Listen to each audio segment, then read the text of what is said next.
welcome to the Paddle and Fin Podcast Network, folks. It's me, Gene. We're going to get our Wednesday limited series of Dock Talk fired up right now.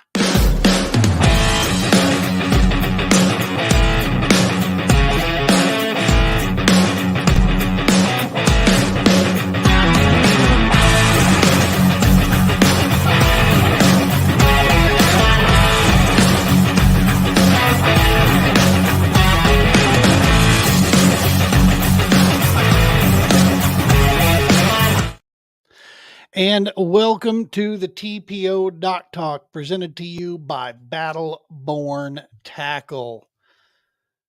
Folks, this is our Wednesday series.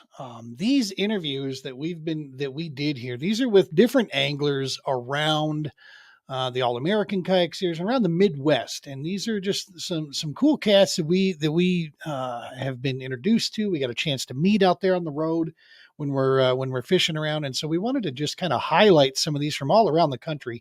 We had last Wednesday Mr. Andy Moore. This week we've got Mr. Elvis Lee joining us from Minnesota, from the great up north there, man. Is the interview that we're going to go ahead and play for you here coming up shortly. Again, just to be a reminder, Battleborn Tackle, at Battleborn Tackle, hashtag Battleborn Tackle. They are the show sponsor for us here, veteran-owned online tackle distributor. Stick with us here, because coming up next week, we're going to start sharing some codes, get you some extra discounts for listeners here. We're going to start doing some giveaways on our live show here. Battleborn's going to make it so that we can do a lot of cool things out here, man. So AJ and the crew over there, it's going to be pretty awesome here going forward. So without further ado, let's go ahead real quick here, and let's go ahead and fire up this Elvis Lee interview. We hope you enjoy the show. Remember, this is a pre-recorded episode. We are not live. It says we're live here, but that's just the way we broadcast out. But this is a pre-recorded deal here, and let's hope you enjoy this older interview that it's about 45 days old or so, but still very relevant here. So enjoy the show. We'll talk to you soon.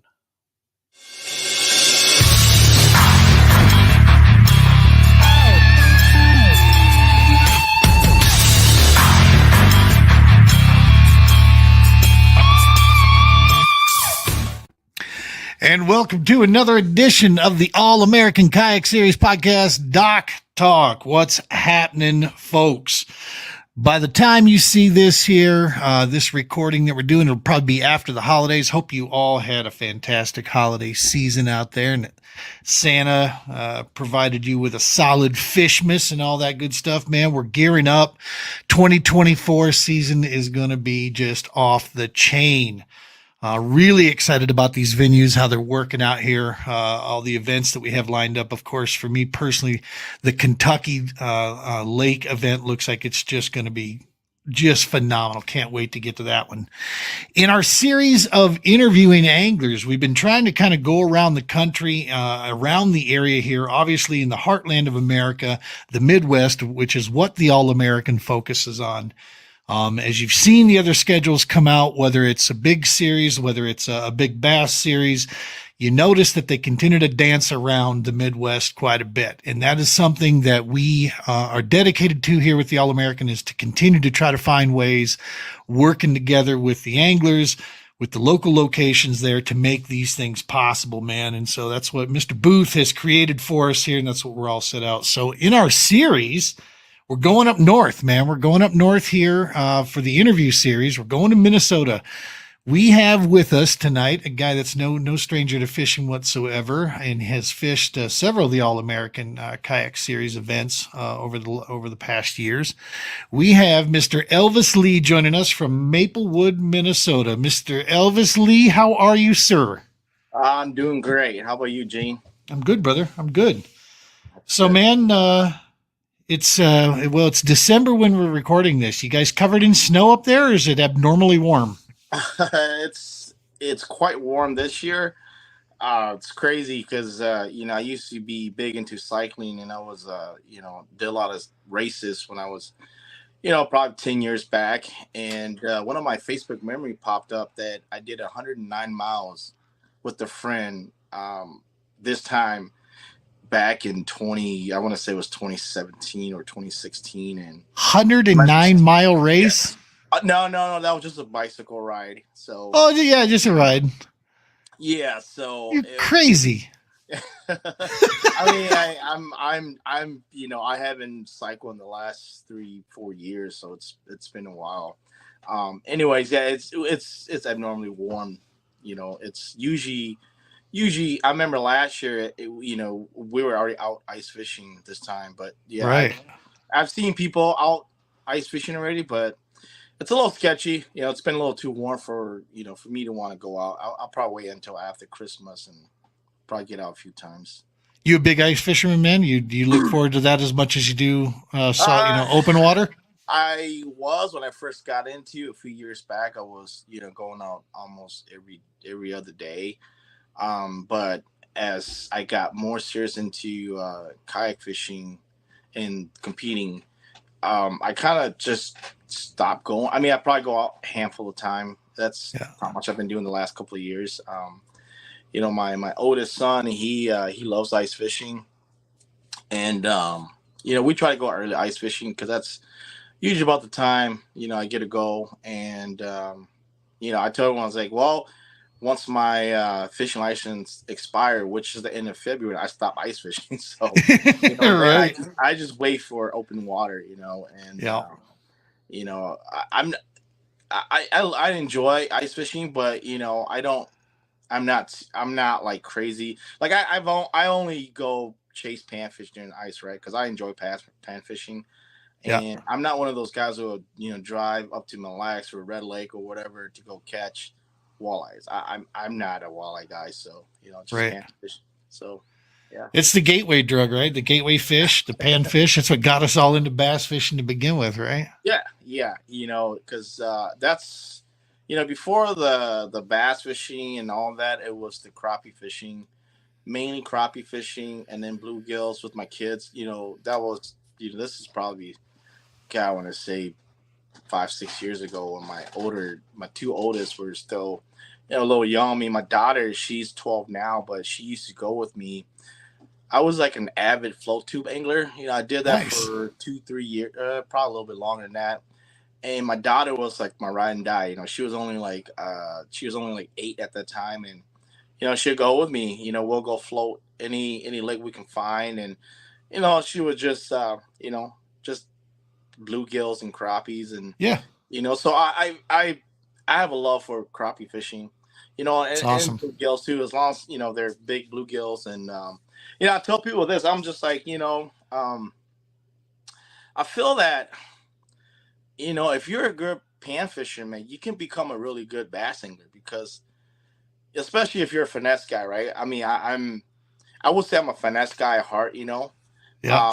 Especially crappie fishing. It's like, it's a lot of, I feel like it's a lot of finesse fishing. I don't do the whole bobber thing. I'm just basically like a 1/32 or maybe sometime a 1/16 jig head with a piece of like a inch and a half piece of plastic.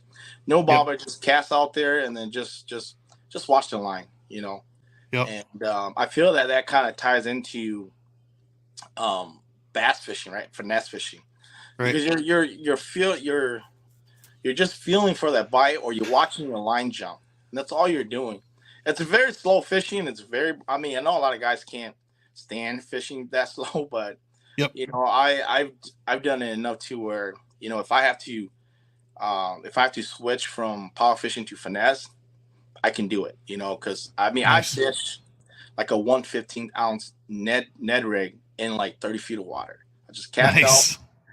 let this thing all in the bottom, and just slowly work it. Because sometimes that's what you have to do. I feel like, especially up in Minnesota, I think I would say finesse fishing would definitely, help you cut a check.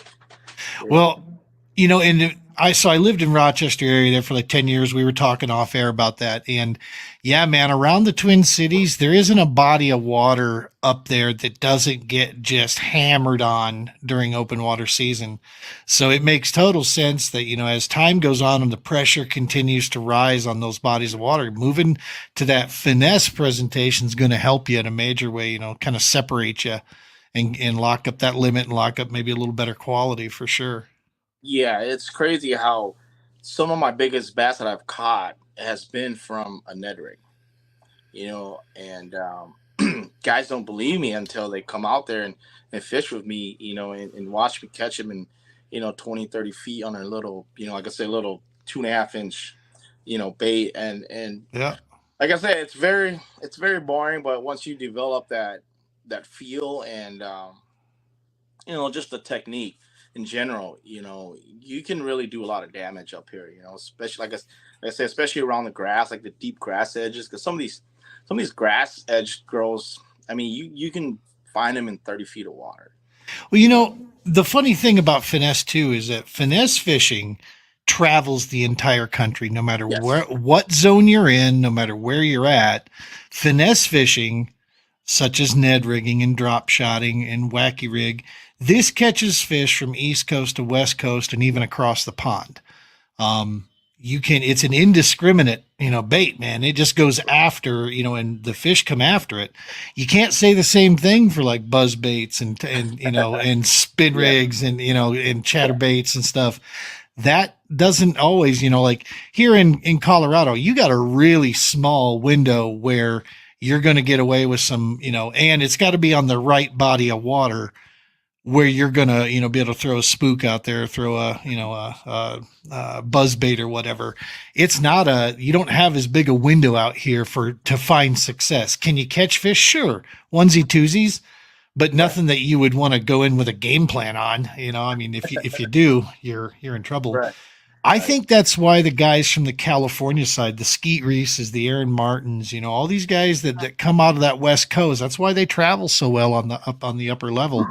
They've learned how to fish, really tough conditions, and they've learned to fish that finesse side. And yeah, like you said, man, you if you learn that skill set, you can do some serious damage with that for sure. Yeah. Yeah. I mean, it's just like anything else. You just gotta know when to apply it and when to put it away. Oh yeah. The first couple of years that I started getting into kayak tournament fishing, and I think I used it too much. Like I couldn't let go of it. And what really did it for me was going to lacrosse and just basically getting my butt handed to me, right? Because I was just trying to throw this Ned rig, trying to make it work on lacrosse, and I think it was the Hobie BOS, and I actually met Drew Gregory. That was the first time I actually met him, and first day didn't do good. I threw away a couple of fish that would have got me a limit, but I was like, they're 12 inches. I was like, I'll probably catch some more, and I ended up only landing three, missed three, and I only had three fish, and I was like, oh, it's like, this kind of sucks. So I saw Drew.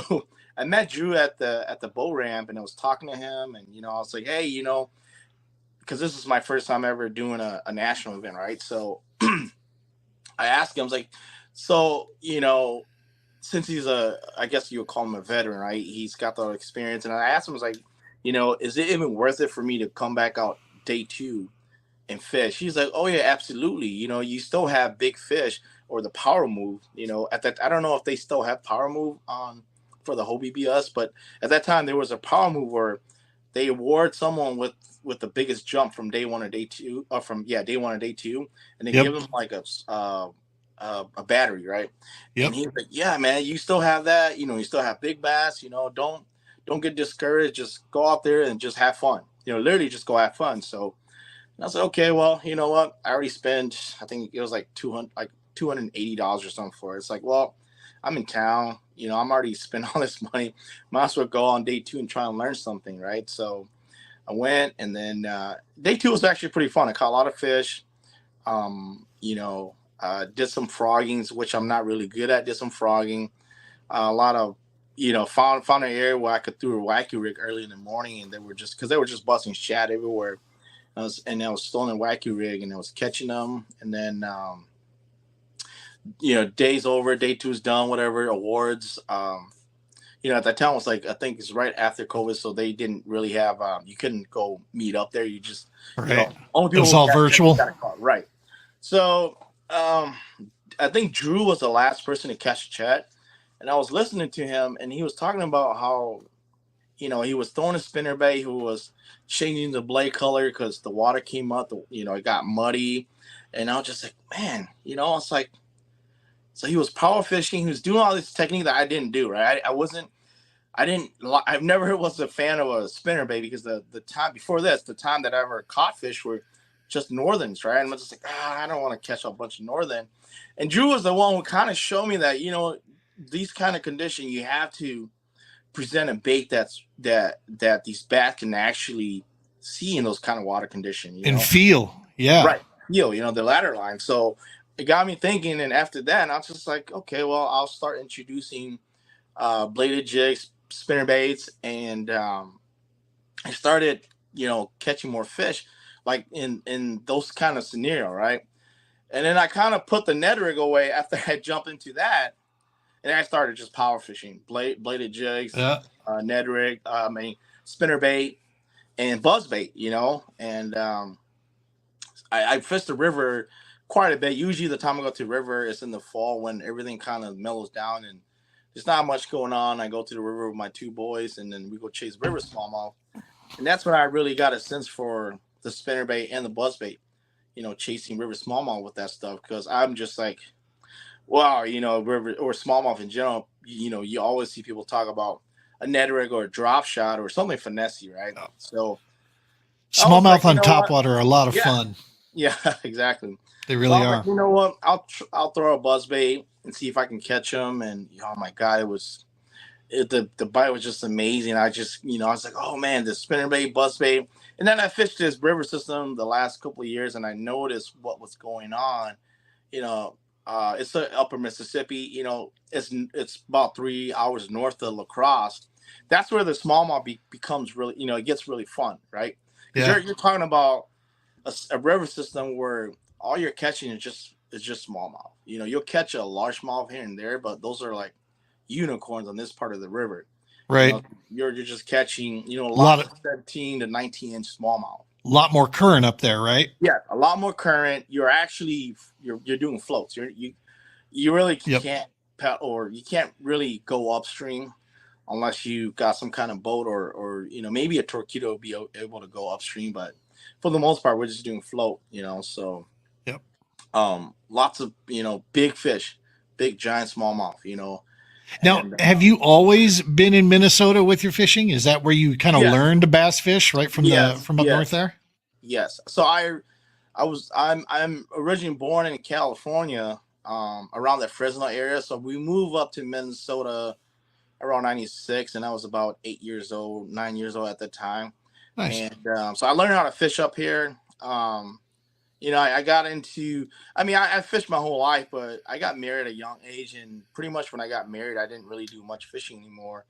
And so fishing was just on and off. And then, I got heavy into cycling and did a lot of races. And then, I got to the point where I'm just like, oh man, I kind of want to do a sport or something that I can get to enjoy with my kids as they grown up, and I was like, Yeah. Yeah. I love fishing. And at the time, my oldest son, he was only 10 and he loves fishing, but I never really made the time to go and fish with him because I'm always training as far as cycling go. And I was like, you know what, let's just put this thing on hold and let's just go do something that I can enjoy with all the kids, right? And so we got into fishing. Good choice, Dad. Good choice.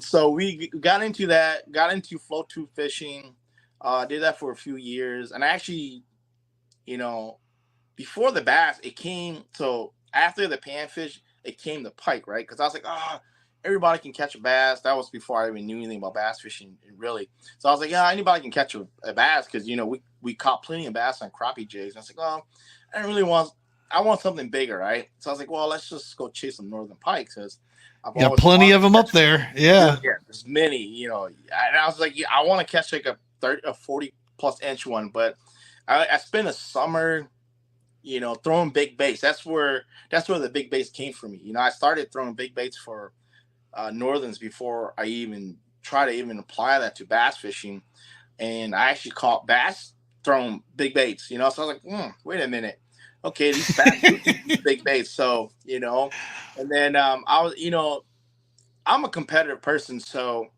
I started looking around. I was like, well, I kind of want to do some tournaments, so just to kind of test where I'm, my skill level is at.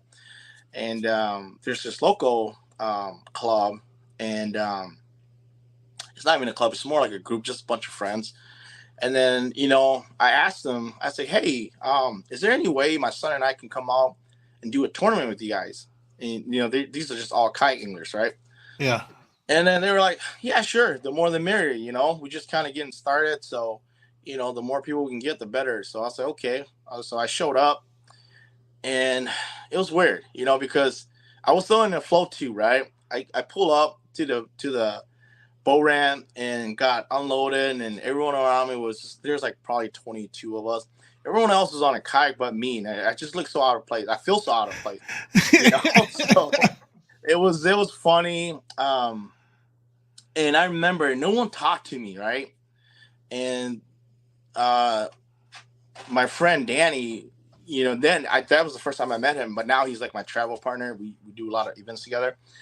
And he was the first person to ever approach me, so it's just like, man, because I know how it feels to be out of place and to just show up and no one wants to talk to you because you look different, right? So he approached me, and then we started talking, and you know, the tournament started. So I'm on a float tube. Guys are on a kayak. So, the max speed I can go on a float tube is like 1.2 miles per hour. So I was stuck fishing around, the lake wasn't big. I think the lake was like, 700, probably about 800 acres or so.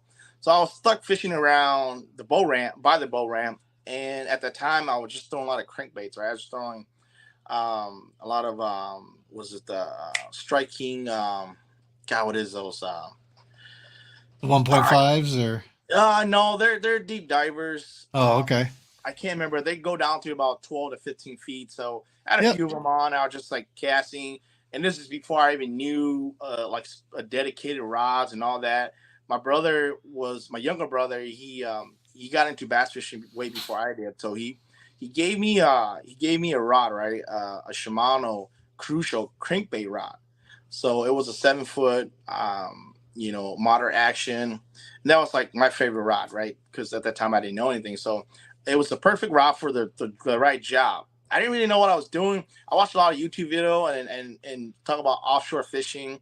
And I'm on a float tube with like this Garmin Striker 5, so I can read my depth and all that. And there was no mapping. It was just 2D and down imaging. So it's That okay. takes Well, a I'll just skill go. set, man, to throw out 6 hooks with something that those hooks could penetrate and sink you. That that takes some skill. Yeah, it's not as scary as people make it out to be, right? Those things are really bulletproof, So Nice. anyway, so I just started scanning. I started going offshore looking for the deepest grass edge I can find, and I just cast that thing, and just basically burn it as fast as I can. And I had an 8.1 gear ratio, and that was a workout. That was not, it was my arms were like about to fall off at the end of the day. I And bet. to my surprise, I actually end up taking second place in that event. Good You know, stuff. and the last fish that I caught, because I didn't really know the rules then. I just knew that the hooks had to be in its mouth or by its face. But this one I actually hit it, and for some reason I set the hook, and then it hooked it on the side. Hmm. So I brought it in. I said, well, ethically I can't really submit this fish because, or morally I should say, it's not, it didn't get hooked where it needs to be. So I just, because that fish would have put me in the winning. I would have won that event if I had submitted that fish, but I knew that it just didn't feel right. I was like, Yep. this is not me. So I let the fish go, and I was like, man, kind of sucks. And then my buddy Danny, he came back and he went all the way to the end of the lake. Came back and I was just talking to him, see how his day was going. And he's like, "Oh man, I did a shit move. Fish. My biggest fish, like a 19 something. It's like it flopped off, and now he was all depressed, and I kind of feel bad for him at the time, but I'm just like I still gotta look out for myself too. so, Yeah, yeah, for sure. um, and the crazy thing, I thought I was hot shit, right? I was like, oh man, I just beat these guys with kayaks. I'm in like this $350 float tube, and I'm just throwing crankbaits all day. That's all I did, was throwing crankbaits. Yeah, And second event rolls around, which was the following fall, and the crazy thing was, so like I said, go back to a float tube and a kite, right? Float tube, you can't cover water. I don't remember. My God, it took me like 45 minutes straight just to kick from the boat ramp to one island by the boat ramp, which is only like maybe half a mile away. It took me 45 minutes just straight kicking just to get there. yeah, And I sat there all day just throwing the crankbait, doing the same thing over and over. And I was a little disappointed because I wanted to win, because at that event, first place takes home a kite, right? And I wanted to win it so bad because I wanted to get the kite for my son, right? And I end up tying for first as far as total inches go, but the other guy, he got the bigger fish, so he won, right? So he won the tiebreaker. So I was a little disappointed, but I was like, and the guy that won is my buddy Danny Z. And anybody that knows Minnesota kayak fishing scene knows how good Danny Z is, because he's won a lot of tournaments, right? So I'm nice. not thinking to myself, like, you know what? I'm still pretty good because I just lost to him. I beat everyone else, right? So Yeah, I didn't yeah, feel too bad, and I went home with a little bit of gas money. I was like, yeah, you know what? It's cool. So the following year, I did the same thing. Me and my buddy Danny, my other buddy Danny, we actually started hosting. We call them pickup tournaments. It's just more like smaller tournaments, cheap entry fee to kind of get guys involved. And me and him were like the tournament directors, you should say. So we were hosting those events, and I actually did pretty good in that. That whole season. I think the worst finish I did was like a fifth place, but everything else was like, top threes. I did win one event at the end of the year, and I was so happy because I was like, oh man, I just want to win one event as float two and beat all these kayak guys, right? And I right. ended up doing that. So then I was like, okay, well, I wanted to get more competitive. I start seeing guys like doing like KBF, Hobie, and the bass stuff, and And what year? What years? Give me an idea of what time frame are we talking about here? About how many years ago? so 2021 was the first year I started kayak tournament fishing. Gotcha. So, Nice. so before then I was just fishing out of the float tube, Yep. and then so 2021 came around. There was the opportunity to become a tournament director for the Slay Nation Kayak Series, and I jumped on it. I became the tournament director. It was just a lot of, that was my first year actually officiating these kind of events, getting permits approved and all that, and it was just so much for me to take on, and I was just overwhelmed with some of that stuff, and I couldn't focus on fishing because I was actually fishing the tournaments and trying to judge at the same time. I'm just like, what, I can't do with this, and it's Yeah, just too much that's for me. crazy. Yeah, so I end up not doing good at all in most of the events because I was just, mine was somewhere else. So I decided that 2022, I'm just gonna focus on being an angler and just go and have fun and try to learn. So that's what I did. I've had some success and some not so good results. Like, I the when bass came to lacrosse back in 2021 that fall, that it was still a 1 day event. So I fished that event, and I actually was the last person to make the cut for the top 10% to go to the championship. So I Nice. ended up in ninth for that event. Catch a little bit of a little check, and then it was me and one of my brother-in-law. He took fifth in that event. So the following spring, which would be 2022 of March, we drove down to South Carolina for the Bassmaster Kayak Championship, and that was the first time I've ever That actually was went on Hartwell, right? fishing. It was on Russell, so the Oh, Lake. Russell. Yep. So that was my Gotcha. first time ever fishing out of Minnesota, and I didn't have a good experience at all. It's a different world, man. It's different. It's different, and that was before I even have a motor. And I was just paddling, and I'm just like, go here, and I was like, oh my god, there's no grass. Like, what do I do? Like, how do I fish? There's no grass, right? Because Yeah. Minnesota, it's all grass fishing for the most part, Yeah. and there's no grass. I didn't know how to fish it. I didn't know what I was doing. And our lakes, like, we don't have, people talk about creek channels, channel swing banks, all that. We don't have that in Minnesota. No. We just, Well, a lot of natural grass lakes. I was So gonna say they're all natural lakes up there, and it sets up the bass act different. Yeah, yes, the rule of thumb from the north is find the grass, find the bass. That's exactly. and when you Exactly. go to these places, these lowland reservoirs or these highland reservoirs that are all man made, man, it's like if there's grass, it's usually not in the water. Yeah. Yes, I agree. So I had a tough time. Day one, I didn't do good. I only had like three fish. I was, I kind of picked up on the pattern too late in the day. I brought a bunch of stuff. I caught schooling spotted bass chasing bait fish in the middle of a creek arm with with a blade bait. Right, just go out there, yo-yo it. And I was like, okay, well, maybe I can make this happen on tournament day. And it came around, it never happened. Like, I just like, Right. okay, what am I doing wrong? And then I know as the wind started picking up, and I was like, you know what? I'm just gonna go throw a crankbait and see if I can catch something off wind blown points. And I did. I caught three, lost one, and it was already too late in the day. And I was like, well, you know what? Let's try to see if we can capitalize on that pattern for day two.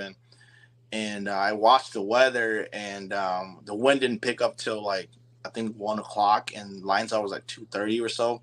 Yep. And I was like, you know what, this is not going to work because there's no wind. These fish are, and I didn't know anything about these reservoir where they draw water, where when they pull water and these fish act. I didn't know anything like that. Start I didn't create current. Yeah. right. So I didn't know any of that until after the fact that listening to Drew and God, there's another guy I can't remember. He's on the Old Town team, but they did really good on day one, and then day two they pull water and the fish move, and I did not know that until they talked about it, and I was like, wow, these fish are so different compared to ours because ours are landlocked lakes, right? So there's no current, nothing. Only current you're gonna get is from the wind, right? Or Exactly. so it's like I did not know that. I didn't understand how to fish these type of fishery. I didn't know how much the current affect these fish because I mean, everyone talk about current when they talk about like on the TVA or whatever. They say, oh yeah, this current, and I'm just like thinking to myself, it's like current. Okay, current to me is fishing the upper Mississippi where there's actually current where you're flowing down, right? Yep. But when they talk about current, they're talking about underwater current where you don't really see the current, but it's there, right? So I did not understand any of that, So I had a hard time adjusting fishing in the South. I'll tell you, I became far more locked in on the current situations when I got out of my boat and into a kayak because the kayak gets affected by that. You can actually, see the drift start to occur. We were on Pickwick a couple of years ago, and I could tell right when they started to pull. You could almost see. It's like, yep, okay, they're pulling now, because my motor for spot lock would have to, engage a little bit heavier to hold me on those points and so forth. Yeah. And it was just such a small window that it would occur. So yeah, Yeah, for I sure. mean, it's as a grown man, that was the first time, like after day one, that was the first time I feel like crying. Right? Because I'm just like Gut punch. I got my ego hurt so bad. I'm just like, oh man, like what am I doing? Like I feel like because I had so many people supporting me and behind me, and I'm just like, damn, I feel like I feel like I failed everyone, right? Right. I feel so bad. I was just like, man, like people were counting on me, and I'm just like, man, this is not a good feeling. And after day two, and I was like, whatever. Because my son actually had went down with me to that event, but my sister lives in North Carolina, so she came and picked him up for the weekend to spend with her.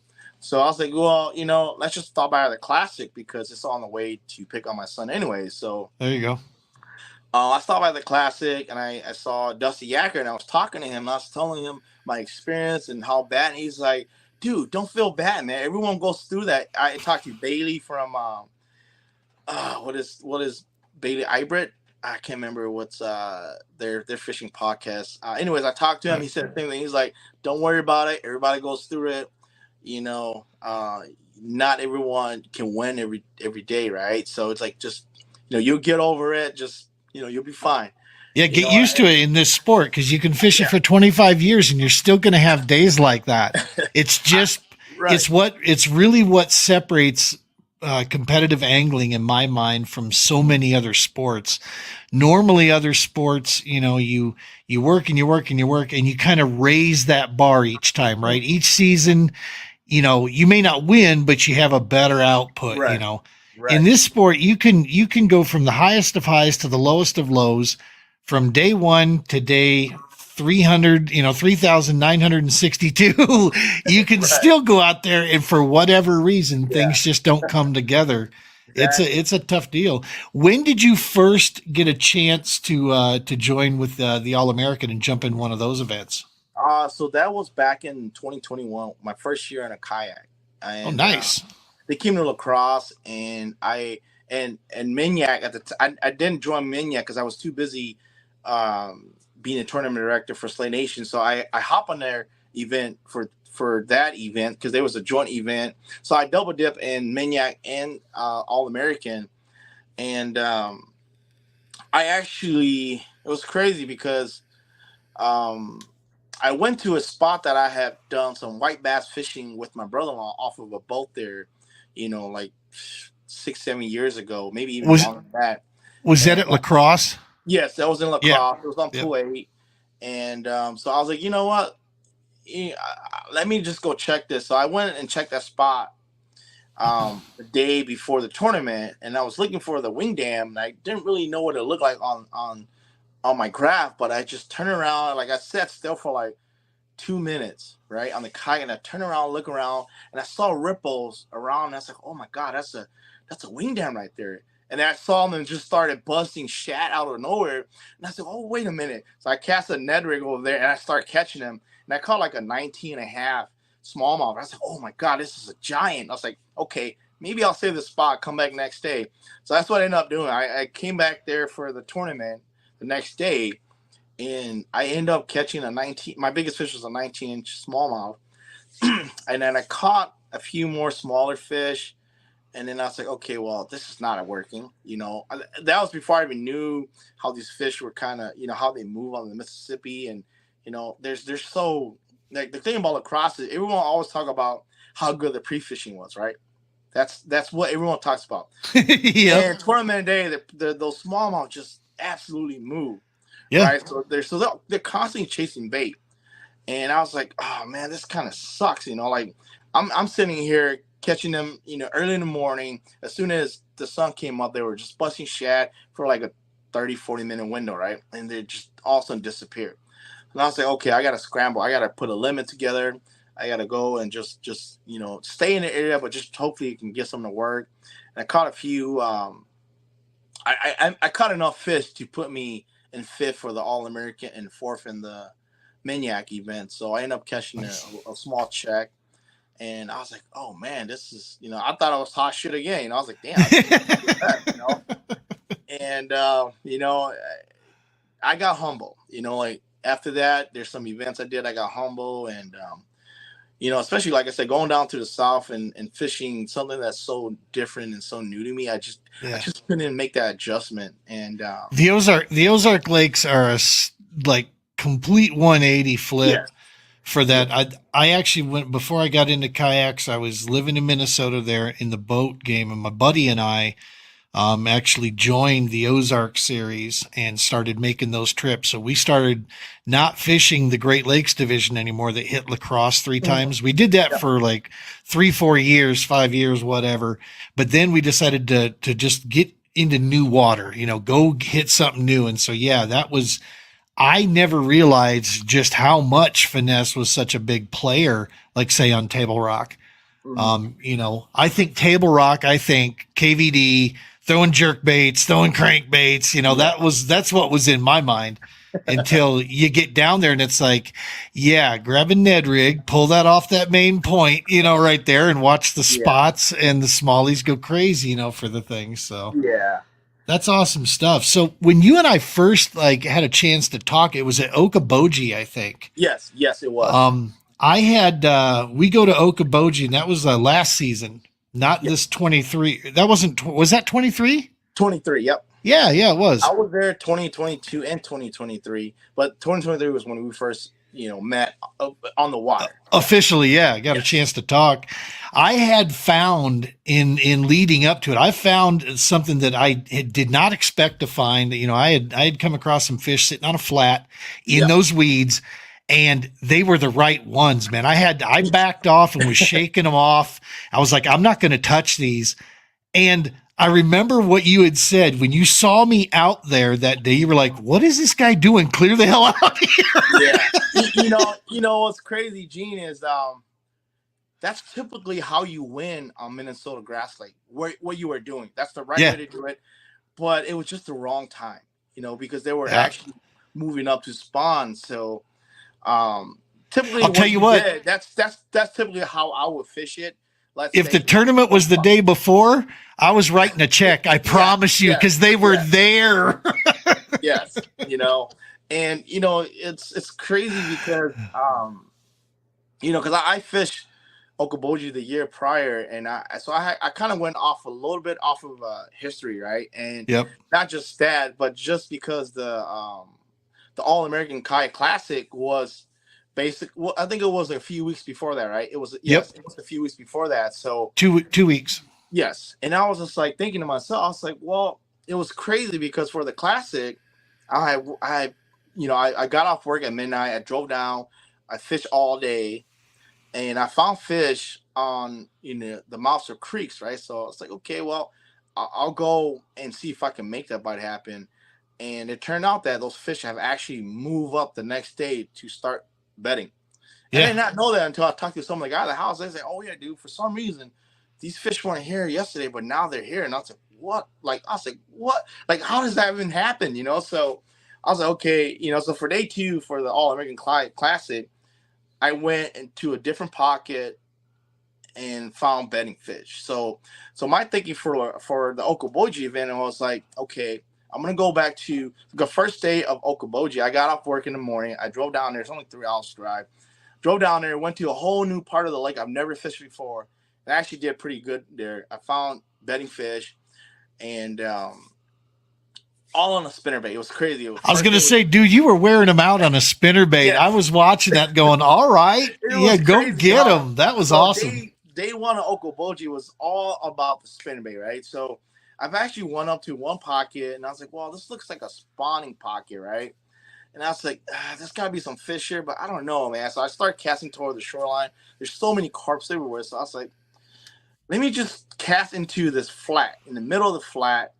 And it was so windy that I couldn't really see, but every time I go past it, you can kind of see like yellow spots. Like I was like, oh, those got to be bass. And then I started casting the spinnerbait, just blind casting. I started catching fish. So I noticed, I was like, wait a minute, these fish are actually pulling up to these flats, starting to stage up and starting to bed, right? So I was like, okay, cool, whatever. So I caught a limit there. I slowly upgraded, and I was like, okay, let me make my way to the other side of the lake. Let me see if I can find something that's very similar. I actually end up finding more fish and did more upgrading, and I caught one fish that was a minute too late. I didn't know that if the All American gave you that 1 minute leeway, right? So I said, okay, I'm gonna submit it anyways. And then I got DQ'd, so I called Josh right away, and I say, hey, I don't know, I don't know if you guys give anglers a 1 minute leeway to that lines out or not. And he's like, unfortunately, we don't. I was like, oh man, I was kind of upset because I was like, man, that's gonna cost me, you know. And I was like, oh, this sucks. So I was like, okay, well, the whole night I just kept thinking. I said, okay, where am I gonna go for day two? Because I actually didn't beat my day one spot too hard because I was like thinking about going back there, and I was like, that's decided. I was like, you know what, forget it. I'm gonna go to where I finished day two for last year. So I went there, and I was just like, man, there's just I'm right on this flat, right? I could see beds, beds everywhere. If the water was so clear compared to the year before, because it was just gin Super clear. clear. Yeah, super clear. Because the year before it was so muddy you couldn't see it. Right, I'm talking about 4 feet of water. You couldn't even see the bottom. And this year was just so clear. I could see everything. I could see beds everywhere. I saw a few males here and there, and I was like, okay, well, what if it's like the All American where in the afternoon they start moving in, right? So I Yeah. was thinking, I Yep. was like, okay, let me let me just go fish these docks, and let's just come back throughout the day just to see if those big females pull up. And the first dock I pull up to, I started from the walkway. I just threw a weightless wacky rig. I caught a small buck. I said, okay, cool, whatever. Worked my way to the front of the dock, and I did a horrible skip. Got in there, let it sink for a few seconds. I saw my line jump. So I set the hook and I said, oh my God, this is a giant. It's like a 20 and a half. Got that in. I was like, man, let me just go hit up all these docks and see what happened. Yeah. And I fished these docks, and I just like started catching them, and I noticed there was a pattern going on, right? So I actually saw a big fish on a jet ski lift, and I couldn't get it to bite. For some reason, I skipped it. I scared it away. So I'm just like thinking to myself, it's like, okay, I'm saving you for the very last. I'm gonna come back and catch you at the very end of the day. So I went on about my day, and I noticed that these bass were setting up around clear docks, like super clear water. Because some areas of the lake was super muddy, some were super gin clear, and I noticed they weren't under the docks because those carp were under the docks, but those bass were positioned. It's almost like a mouth of a creek where they're on the outside in between docks. I just kept seeing them rolling back and forth, but I couldn't get them to bite. So what I know about sight fishing, as far as my experience go, is when I see that happen, I back off until I can't see them, and I cast in there, and I can get them to fire up. So I'll get one, and then I'll pull the little wolf pack. They'll come up, and then I'll have to let them reset for 15, 20 minutes to come back and catch them. So throughout the day, I was just doing that in the same stretch, just going back and forth. 30 minutes left, and I was like, okay. Because in that time, I actually went back to where I launched out of where that spawning flat is. I checked on it twice throughout the day. There's no fish. So I was like, I can't rely on this. I got to just go do what I'm doing. So I saved that last fish, the last 30 minutes. I made my way back there. I'm not just like, okay, I know the fish is there. I can't see it, but I know it's there, right? Because all these big females are actually spawning on these dock posts. So, and I was like, all right, I'm just gonna skip my wacky rig in between the dock and the jet ski lift. And for some reason, I skipped in there. I didn't know. I don't know how I got the fish out of there. I hit spot log, and I'm just like, okay, I'm gonna let this fish do his thing and see if I can get it out there. For some reason, I was able to pull it out. And there was a guy fishing there, and I was yelling, hollering. I was so excited. I told the guy, I was like, oh man, I think I'm gonna go home with a check today, And I was so excited. And then couple minutes left, and I went back to the first dock that I caught the big one, and I saw a giant fish in there. And then I skipped my wacky rig in there, try to get it to bite, but it's like 2 minutes left. So I couldn't get it to cooperate. And I was like, you know what? I think I got this. I don't need that fish, right? Oh boy. Well, am I wrong? I went, it was the ceremony, went there, and then they announced I think I got fifth, right? Yeah, I got fifth. And I'm just like, oh man, like Tyler beat me. And I was like, see, the thing was that if I caught that fish, that would have counted day one. It would have put me in fourth. I would have just bumped on one spot. But I was just like, I was so excited. And I was like, oh man, I'm going to go home with a nice hardware. I'm going to go home with some cash. And it's just like, nope, that didn't happen. Still, dude, fifth place against that group of anglers. I mean, that's something. I mean, the one cool thing about the All American for sure is that when you go fish against these guys, it is it is a more relaxed field, but I don't take that as a relaxed skill Yes, set. The anglers you're going to face, you're facing some of the best anglers in the country. I mean, it just so yes, happens we all, they all live in the Midwest. yes, And exactly. it's like, yeah, so when you place a top 5 or a top 10 at an all-American event, man, that's something to be proud of for sure. That's good stuff. Yeah. Well, you were mentioning this about the big bait stuff there, and I noticed a post that you had on Facebook there, and sitting right behind you. I wanted to give you a chance to talk about those real fast here. What do we got sitting behind us here? The big So glides. I got some of the. These are the Dream Smashers soft baits. These are 6 inches. These are actually made locally. And then I got These are made by my uncle who lives in California. This is a big game custom shad glide. This is a 7 inch, and so I actually got one of this. So this is his new version of his bluegill glides. This is a slim gill glide. This is a 6.5 inch. And then I actually, at the time I was looking for, this is a crank down. This goes down to about 12 to 15 feet. And Nice. at that time, he didn't. My uncle wasn't making any because these are all basically hand poured, handmade.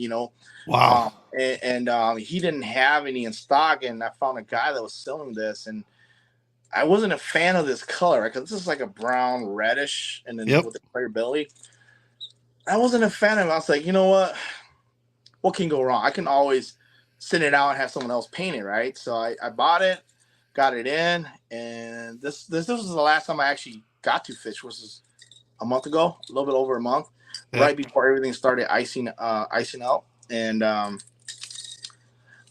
took this out to a local lake, took live scope out, and I just started casting.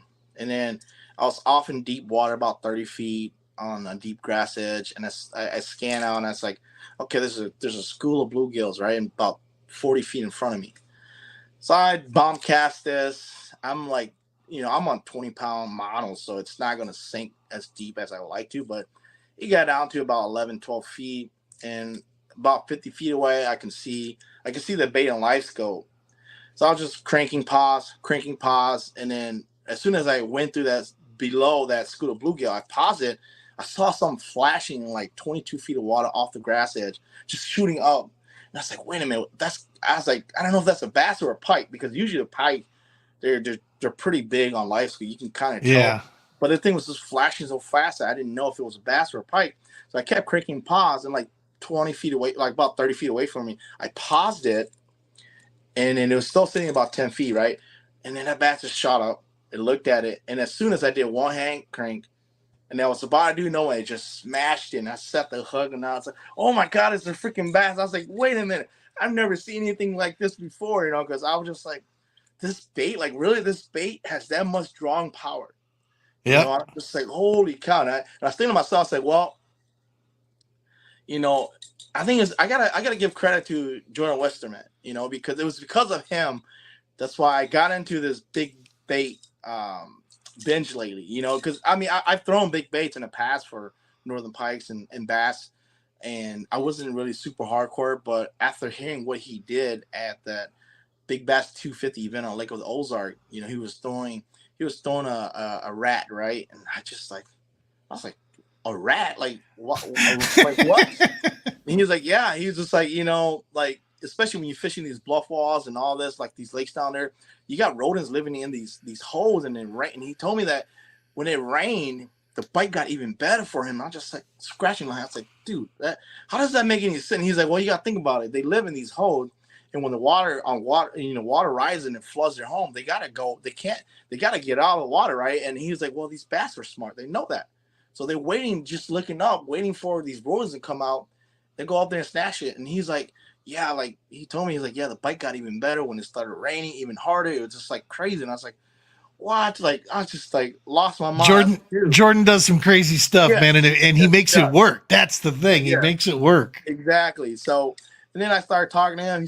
We started talking about big baits, and he was kind of like telling me, kind of like what to do, how to fish them, and Yep. he really just kind of ignite that big bait bite for me again. So I reached out to my uncle. In the past, I wouldn't buy like this. These things are so expensive, and I wouldn't pay more for like more than $40 for a bait, right? And I just like, you know what? Let me try this and let me see if, I end up spending so much money, and I'm just like, you know, you know, Our sport does that to you, right? yes, yes, so now I have all these big baits that will cover the whole water column if I needed to, and That's awesome, man. I'm actually looking forward to replacing my crankbaits with these big crank downs. They're basically just big crankbaits. It's a 7-inch bait, Yeah. and it does the same thing. It's just a bigger profile, and I'm a big. I love Lysco, right? I don't always use it, but it has helped me cash checks, and so it paid for itself.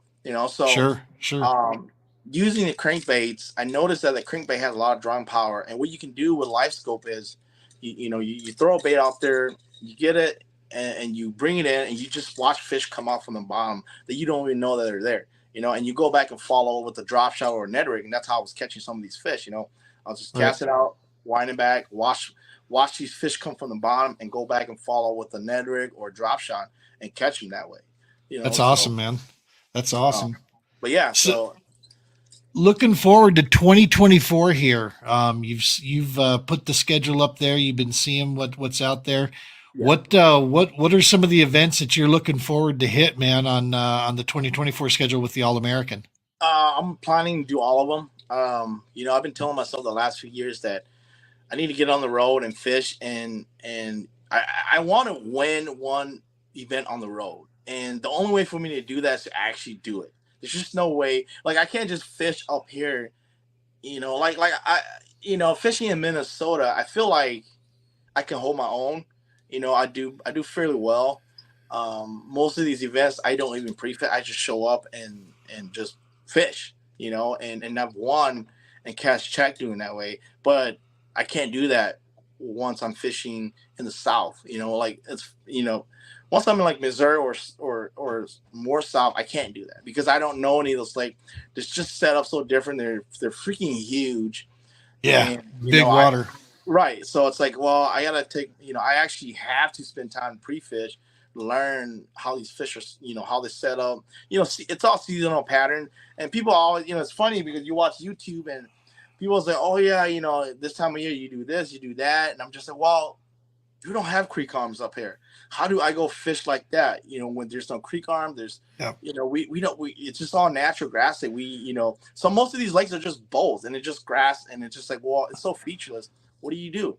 Right. So down there, you have all these crazy looking topography and it's just like, man, I need to spend time on how to fish those. Like, if I want to win or at least do well, I have to spend the time. So I decided that 2024 is going to be the year, my first year being on the road fishing.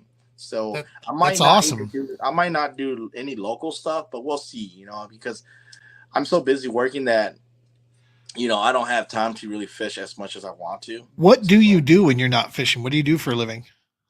so I work for a company called Interplastic, and what we do there is we make all kinds of resins. It could be for anything, Nice. countertop, fiberglass boats, all kinds of resins. So Very I've cool. been with the company for almost 2 years, and it's just so much, like a lot of mandatory overtime, and so I don't get to fish. I mean, it may seem like I fish a lot because of my posting, but I don't get to fish a lot.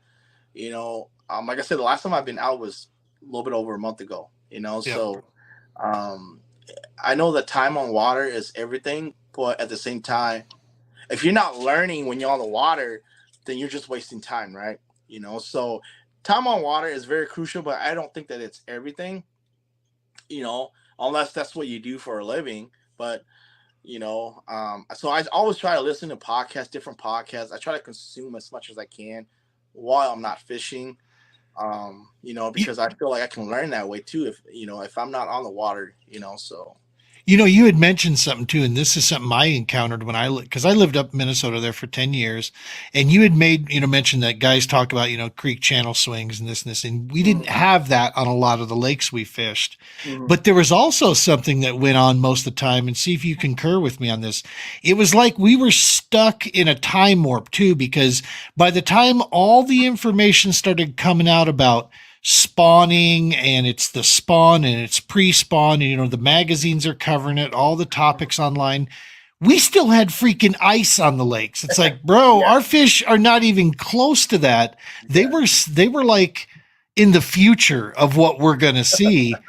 They're Right. talking about dog days of summer and we're like, dude, they're just now getting on beds up here. What are you talking about? Right. Right. you Yeah, know our season here is really short. I tell people that Minnesota, there's a season, right? So you can't fish for bass until basically I think it's like Memorial weekend, like the weekend after Memorial. Mother's Day usually Yeah, somewhere yeah, around there, middle of May is before they open it up the season. yes. Yeah, So we don't get a chance. We don't. I mean, the only way to go is to go to Wisconsin or fish some of the border water, but yeah, that's river fishing. And so we don't really have that experience of what pre-spawn fishing is really like, because right. once the season opens in May, then you have about 2 to 3 weeks, and then they start spawning already, and the spawn happens so fast, Yeah, and it in some lakes, like especially if you're talking about northern and southern Minnesota, the northern obviously is going to be a little later just because they don't get up to temp. They're about 2 to 3 weeks later, right? So yep, I live in the metro area, so for us, as soon as they start spawning, then the northern part just slowly starting there. Those fish are starting to stage, yep. so the spawning period is it happens so fast. I mean, you hear about guys talking about Florida and Texas where they spawn for a whole month. We don't have that here. Right. It's like literally 2 to 3 weeks, and that's it. That's it. If you don't get on them, then you're never going to get on them until the following year.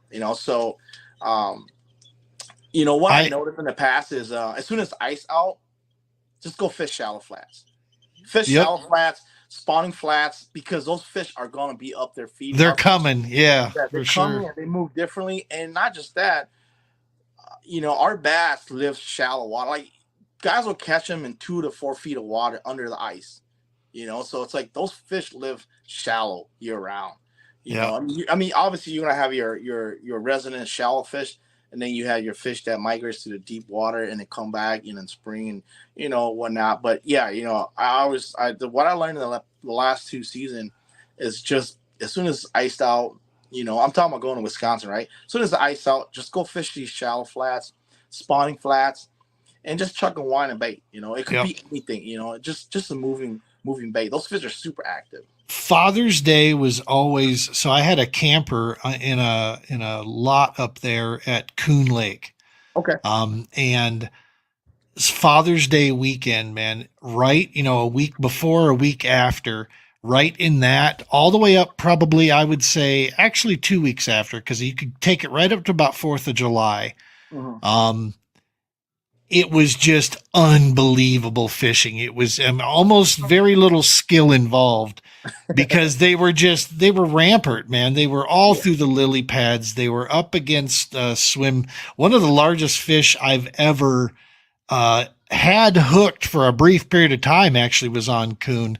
I had thrown just a little scum frog's little rat Okay. Yep. um, up against the edge of a swim deck. It was Yep. sitting out there, and there was one side of it that had a shadow cast on it from the time of day.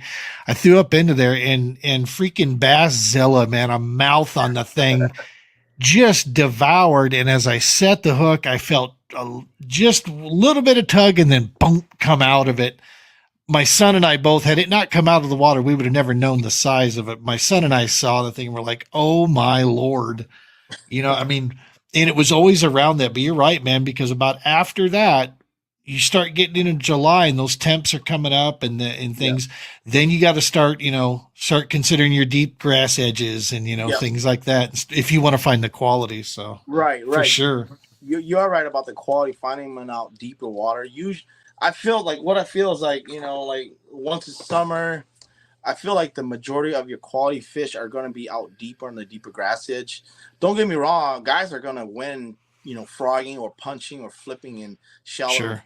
stuff. But for me, I've always been an offshore guy. So, every chance I get to fish deep, I'm going to do it, My and buddy is too. He's an offshore guy, and he would. I still remember we were on Waconia, and he found something sitting in about 22 foot of water. Mhm. Come in with a pair of twins, five and a quarters.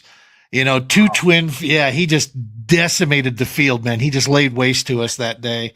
But that was Yeah. in the boat days for sure. You mentioned the two fives. Yeah. It's crazy how Minnesota we're not known for big bass, right?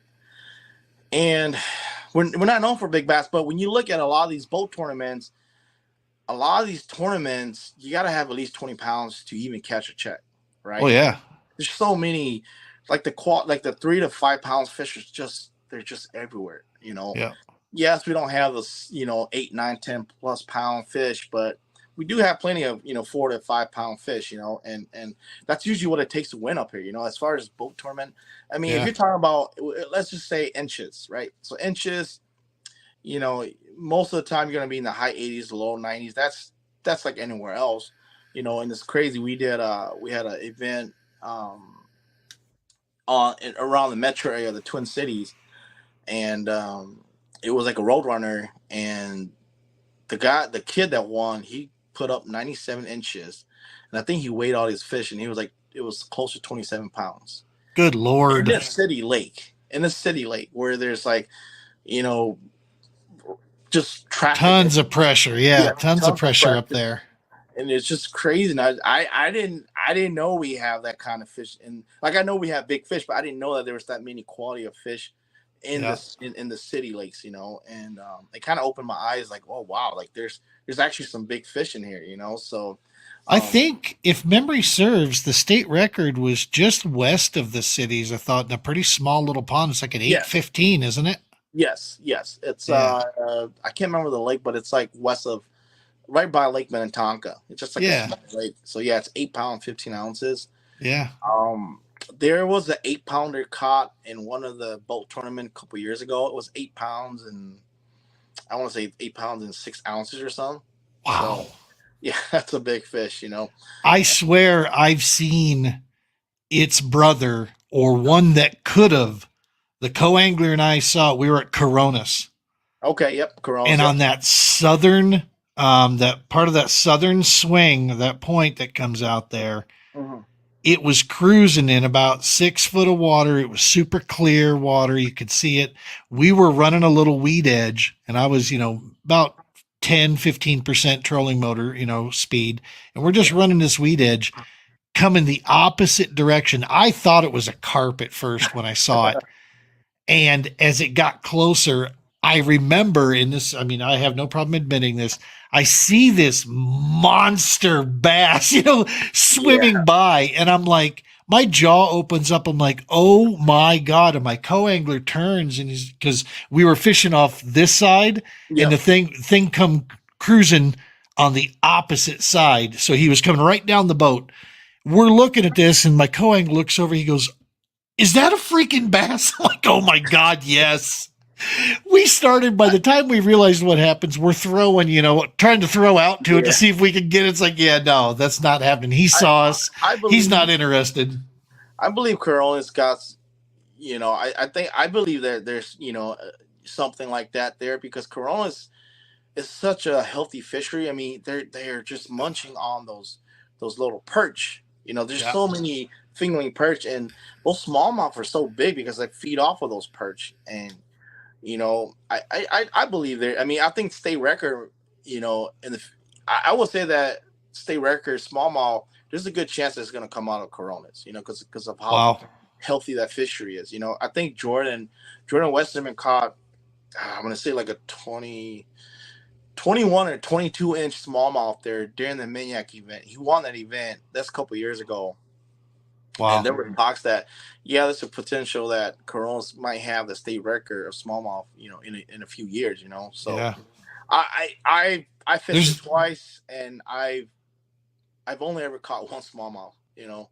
Yeah. And I always hit greens when I was there. I didn't really target the smallies when I was there. yeah, it's I feel like smallmouth are.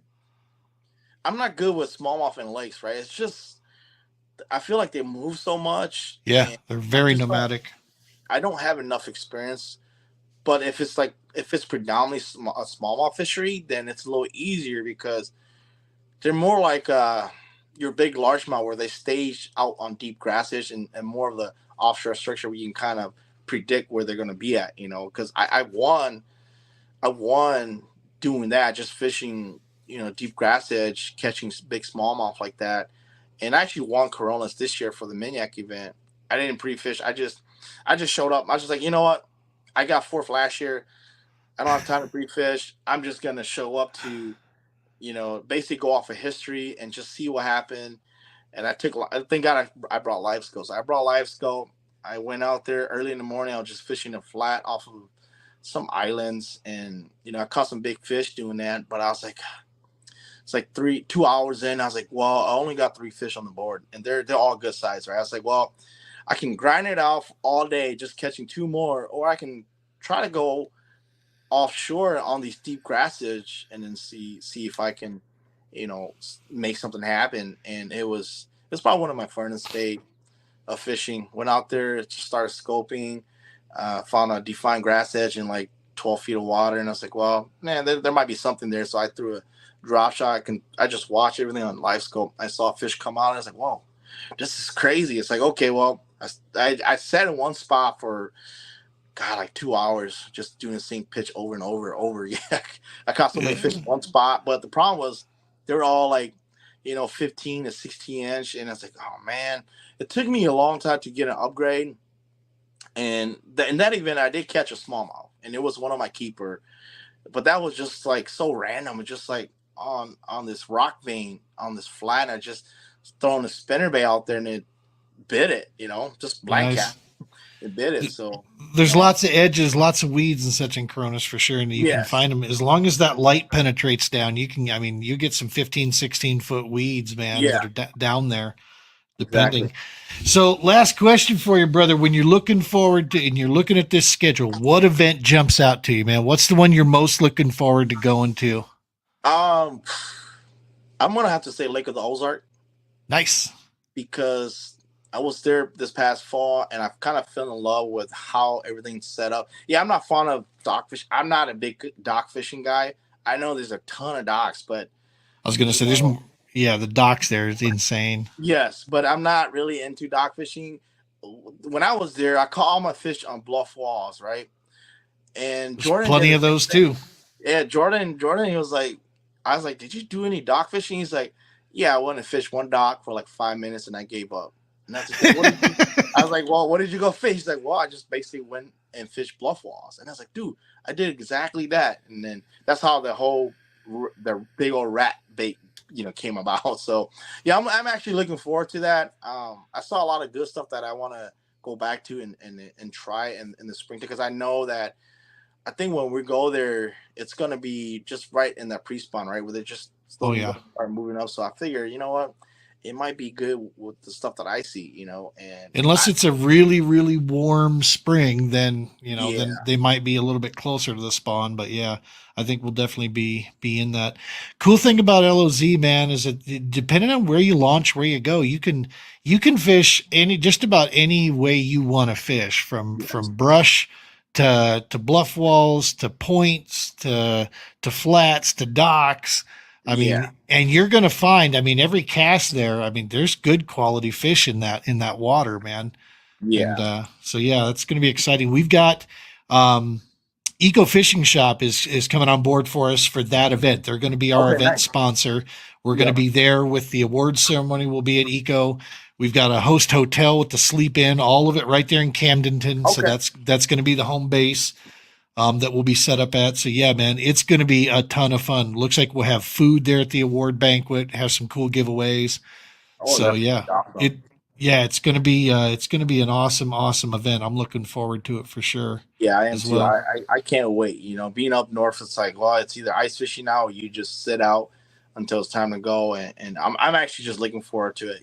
Because Well, my first event is going to be the native no limit on Lake Chickamauga, and I've Nice. never fished it, so I was like, well, the last few years I've been, going early, starting my season early in March down south. So I was like, well, that's gives me a perfect chance, So Cool. yeah, I'm actually looking forward to that, and yeah, I mean, Lake of the Ozark is what I'm looking forward to the most as far as the All American Series go. Sweet. I've never fished Kentucky, but I've heard that it's kind of a hit and miss, you Yeah. know. It's in Um, its rebuild. There's no question about it. We've got a lot of yeah. support coming from the area. So the event's going to be a ton of fun, regardless. Hmm. We've got Moore's Resort is going to be our host area for that. That's where the awards will be for that one. And so that's right there. A lot of water will be in play. Um, you know, that old girl was legendary, man. Kentucky Lake was Yeah, legendary for a lot of years. It got beat up, but it's about in year 4 or 5 now of its rebuild, and it's that's coming what I back. heard. You That's know, what I heard. and Yeah. and so I think who better than a field of the Midwest top anglers to head out there and just try to spread out and break this place down, and Yeah. let's see what's in play there for sure. So Exactly. I'm excited when you have local areas that are excited to have you come to town. That's a good thing for Yep. traveling anglers because we got a lot of support. Like I said, coming from the tourist areas there. The resort is going to give out special deals for anglers, rates to stay there. And again, we'll have some entertainment going on, have Yeah. some food at the awards, so it'll be a lot of Yeah. fun. Let me ask you this, Gene. Are you looking Yeah. forward to lacrosse? Unbelievably, my friend. Uh, Yes, I absolutely love lacrosse. What I I didn't asked. I what I asked didn't because. realize, Yep. Go ahead. yeah, well, I was just going to say what I didn't realize is I actually perform and do better on rivers. Um, Lo and behold, my time as a kid growing up around them, then my time on the dive rescue team, learning swift water, learning how to read water, um, and then growing there, the competitively fishing around those river rats down there, the Yeah. Cade Laufenbergs and those guys in the boats, the brothers that are down there. I mean, these guys live on the river. You go get your teeth kicked in by those guys, man. I'm the kind of guy that I don't get disgruntled with that. When someone whoops me real good, it just fires me up. It's like, Yeah. I gotta beat him. I gotta figure out what I'm doing wrong. Figure out what else I can do. So yeah, I personally love 7, 8, and 9. I love the Prairie du Chien area. Yep. That when you get the chance to fish 9, 10, 11, Yep. that type of stuff. I love it all down there. Plus, Explore Lacrosse is a fantastic. The community loves tournaments coming into town. Yeah. So yeah, dude, I'm stoked. I only asked because it seemed like people they're either gonna love it or they're gonna hate it. There's just no in between, when it comes to lacrosse. So that's why I Yeah, just had to ask you. I mean, I it can fished. it can be tough.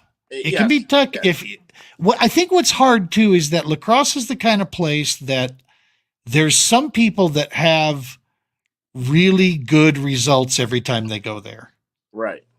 And so if you're the kind of person that looks at that and says, "Well, they're gonna win." If that's your approach, okay, Yeah, yeah, maybe a national Midwest regional, series isn't for you then. yeah, Is I exactly. don't mean that disrespectful, and I most certainly want everybody to fish with us. Hmm. I suggest change your mindset, man, Yeah, because I promise you, lacrosse is no different than any other body of water. On any exactly. given day, if the stars align properly, you can win that thing from more than one or two Oh areas. I yeah, promise you that. oh yeah, oh yeah. Lacrosse, man, lacrosse can crush someone's dream. Like it's you can go from hero to zero just like that in lacrosse. And my my biggest advice to people that never fish lacrosse is don't chase those brown ones. Do No, do good advice. do not chase them. You are gonna be in for disappointment. I think Tyler was the first person where I've seen that actually, was able to make those fish work from 3 days straight when they had that the 3 day events a couple of years ago. Yep. And I was just surprised, like, holy, I mean, even Tyler admitted, he was like, dude, he didn't know that those fish are going to be around. Like, Yeah. because usually you'll find them pre fishing is always going to be good no matter what you look at. And then tournament day, those browns just move out. And I learned that early on. I was like, I'm not gonna chase them because I've been I've been left Burned. dry just Yeah, chasing them. So I was just dude. like, just chase those green ones. They're a lot more predictable. There's plentiful of them. I And if mean, you lacrosse is if you so land on the brown ones on tournament day, count your lucky stars, exactly. drain the area down to where there's Yep, nothing left. exactly. And yeah, but you're 100% right, man. You if you find them, just take a mental note of it and move on because Yep. yeah, they move so much. Yeah. Yep. They definitely move so much. So Well, listen, brother, I can't thank you enough for coming on the show here and spending some time chatting with us. I'm excited to see you because I'll be at all the events as well, man. We need to connect up, grab a beer, oh grab yeah, something to eat or for whatever sure. when we're out there. Yeah, for sure. I'm not going to be competing in any of these. I'll be on the water, Okay. trying to get media coverage, trying to get some, photos, but, Yeah.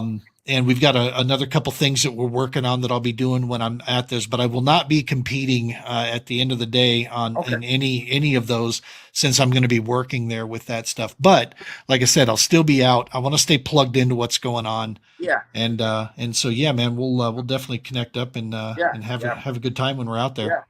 I appreciate for you having me on. And one last question I did want to ask you. Yeah. Um, is there any possible chance of having an event in Minnesota going Yes. moving forward? Yeah. Okay. Yeah. It All was right. actually in conversation this year. We started looking at things. Um, so I will say at the very topical answer, obviously Josh Booth is the ultimate deciding factor as he is the owner of the series and the tournament director. Yes. He relies heavily on Troy and I to give him input. We hash out our decisions. It's not a dictatorship by any measure. But one of the things we all, concurred on the fact was that trying to get permits in Minnesota as a national, out of state trail Uh-huh. is really, really a challenge. Minnesota does not make it real easy to do so. So that was the first piece. The other piece was where could we go that would have, enough water to support, the potential for a 75 or a Easy. 100 angler. Easy. We go Yeah. up to the upper Mississippi where we catch nothing but smallmouth, giant smallmouth, where you're Gotcha. gonna need at least 95 plus inches to even catch a check. So yeah. That's pretty exciting. Yeah.